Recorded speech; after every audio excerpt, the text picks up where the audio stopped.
So the Fantastic Four First Steps has finally landed in cinemas, and it's been a long time coming for this movie. I feel like I say that a lot at the moment with a lot of the films coming out, that it's been a long time coming, but it truly has been. We have been waiting for the entirety of the MCU for the Fantastic Four to finally be brought in, and I guess the question now is this the best Fantastic Four movie, or is this just a franchise that is doomed for mediocrity?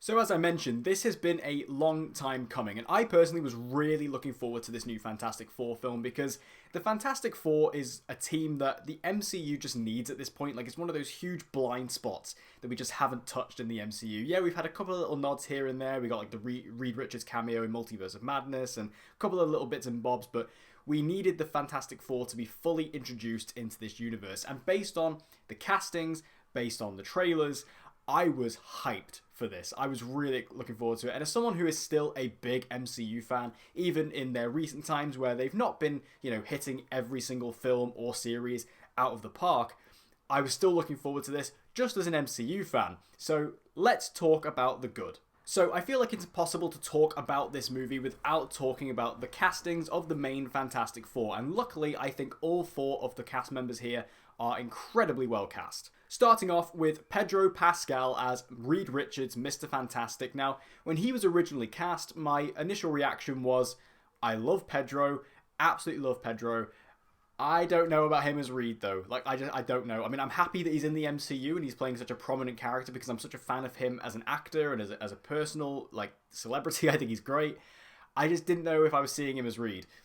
I must say, in this film, he's brilliant. He's really great as Reed. He delivers a very different Reed than what we've seen previously, and he's able to hit all the little targets that you need to hit in order to bring a sort of realistic Reed Richards into live action, because this character is so many different things. He's a scientist, he's a father, he's a brother-in-law, but he's also a tactician. He's someone who thinks about the future. He's someone who becomes obsessed with all of the worst things that could happen. And this movie delves into all of that. And I think Pedro Pascal handles all those different elements really well. And he's got great chemistry with Vanessa Kirby. Like, if you've seen anything from the press tour, you'll know that their chemistry is incredible. And that shows on screen as well. I think Pedro Pascal was great. And I think Reed is sort of the lead of this movie. There was a lot of talk that Sue Storm was going to be the lead of this movie. And I think it kind of leans more towards Reed, to be honest, but as the lead of the film, I think he works well. And following on from that, we have Sue Storm, played by Vanessa Kirby, and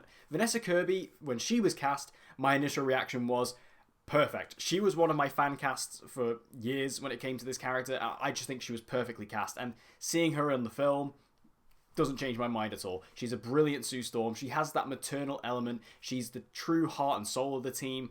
And I think that she plays off all of the other characters really well. I just loved her in the movie. I thought she was absolutely perfect. I do wish they did a little bit more with her powers, but in terms of Vanessa Kirby and her performance, she was a true standout here. And again, I'm really glad that both her and Pedro Pascal are going to be big players in the MCU in not only the next couple of Avengers movies, but also hopefully in the MCU going forward. Joseph Quinn as Johnny Storm was easily the most surprising of the four for me. I was very hesitant with Joseph Quinn when he was cast initially, and that was because I hadn't really seen him in anything. When he was initially cast, the only thing he'd really been in at that point was the 4th season of Stranger Things, which is a season I still have not seen. So I was not familiar with him really as an actor outside of the fact that I knew he was in Stranger Things. So when it was, leading up to this movie, he's been in so much else. Like, he was in Gladiator 2, he was in A Quiet Place Day 1, he was in Warfare, and every time I've seen Joseph Quinn in a film since then, I've been impressed. I liked him. I thought he was a really good actor. So as time has gone on, as we've gotten closer to the movie, I've been, easing up a lot more on the idea of Joseph Quinn playing this character. And after seeing him on the film, I think he is the most surprisingly good cast member in this movie, because not that I thought he was going to be bad, and I'm surprised that he's good. I'm just surprised how they characterized Johnny Storm in this movie. He's very different. Don't go into this expecting the Chris Evans version from the Tim Story movies. It's very much not that. They play Johnny Storm a lot more subtle here. He's not quite the same womanizer that he was in the previous films, which does make sense, moving with the times and whatnot. But I think Johnny Storm, he has this interesting role in the film where his main crux in the movie is to do with a woman, but it's not in the way you would think. And I think the way they play it is really clever, and it also is nice to see that Johnny Storm is presented as being really intelligent in this movie, because a lot of the time, again, in the previous films, like the Tim Story movies, you didn't buy that this guy was a scientist. Like, you didn't buy that he could, come up with any kind of equation or could help out on the science side in any way. But this version of Johnny, played by Joseph Quinn, you absolutely can. And I think that Joseph Quinn plays that side of him really well. And finally, Ebon-Moss Bachrach as Ben Grimm, the Thing. Perfect. Absolutely perfect. A bit like Vanessa Kirby, like when he was initially cast, my reaction was perfection. He's fantastic. I do think out of the four, he is definitely given the short end of the stick in this movie. I honestly feel like you don't see much of Ben in this movie. You don't get a whole lot of him, but when he is there, he's great. In terms of like the CGI on the Thing, he looks fantastic, and I think that Eben's performance, it does come through the CGI. I do wish we got a little bit more of Ben as Ben Grimm. If we got some like flashbacks or something like that, but just so we can see Ebon a little bit more. But I think in terms of his performance, it's a bit like Mark Ruffalo in the way, like you can absolutely see the actor beyond it, and I think that he delivers all of his scenes and all of his relationship scenes really, really well. Also, we have Julia Garner in this movie as the Silver Surfer, which is of course the Charla Ball version, and she was great as well. She's not in the movie a whole lot, but when she is there, she delivers a strong performance, and I liked this version of the Silver Surfer because we actually got a little bit of backstory with her. Like, we actually got some flashback scenes where we got to see where she's from and her planet and what happened, and also her relationship with Johnny Storm and Joseph Quinn in the movie, I think is also really nice. It's again a fun little dynamic that is something that Johnny Storm is kind of known for, but not in the traditional sense, and I thought that was great. And as a little tidbit for the Silver Surfer as well, they actually have her surf in this movie, which I thought was awesome. Like in the previous movies and a lot of other alterations of the character, we never see the Silver Surfer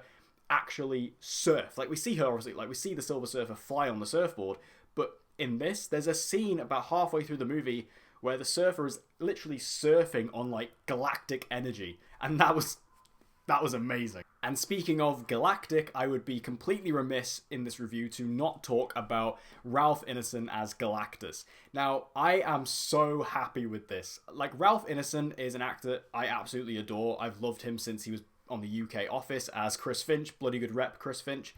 I was really excited when he was announced as Galactus because he's got such a good voice, and he absolutely delivers. Again, you don't get a whole load of Galactus in the film, but Galactus is such a tricky character to do, and I don't blame the 2000s movies for changing Galactus into like a cloud, because it was a different time back then.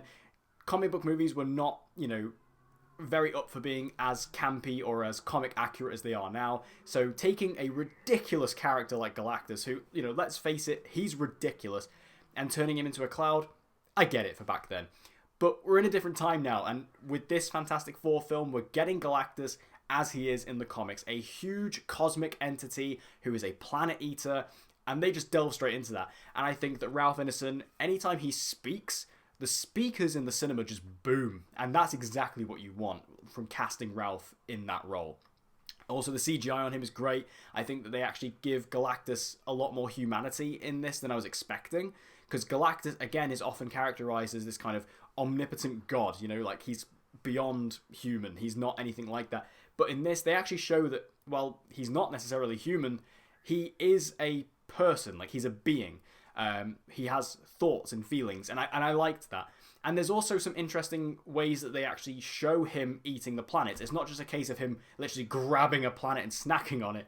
They actually show that there is like a process that he has to go through in order to absorb the life and energy of a planet, and I like that. I'm really happy with how Galactus turned out in this film, because it could have gone so wrong. Again, he's such a silly character, but when you commit to it, it works really well. And the retro-futuristic aesthetic of this film is easily the best part of the movie, in my opinion. This just makes this film stand out so much from every other MCU film.